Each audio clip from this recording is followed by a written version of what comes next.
wese amene moyo wake si moyo wa Mulungu ndi kapolo kudziko kuno.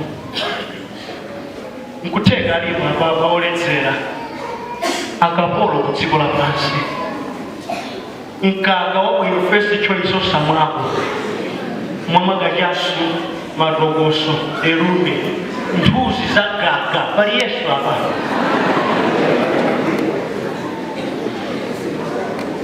Ndalama zopesa mofutikira amakajetsa mahure kunyumba kuli ndi njala.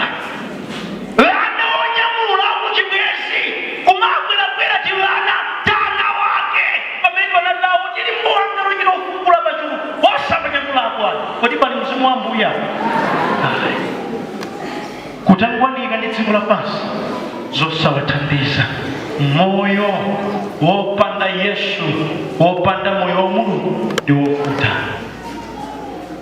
Kundidwa umasautsa alipotwena linda adani wao nditu ine langa lopotokayi cheke pasi nzakwata pakoma pako ndesimaseketsa kuti amene ali ndalama kuti amene akukwirawo iwo alipepena kaliposi mukadya ku njira yachidule ilipo ndimukhoza kudutsa koma chifukwa chakaudani kamene kalipo kumacha kukalambala uko okudidwa mudzakhala apindulake chiyani ngati muli ndi maudani kwanu mabwera kuno kumpingo kumadzapemphera.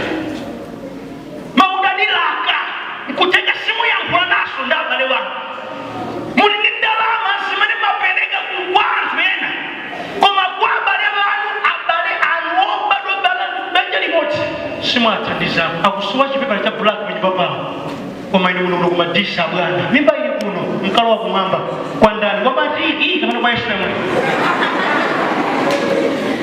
Moyo wokondedwa wopanda lingano la Yehova chimakhala chipweteko. Anthu amadana ndi akazi awo, amadana ndi amuna wawo, amadana ndi abale wawo. Mkana tuoneni watsono akakhala kuti ali mu mpingo ndi nkhondo.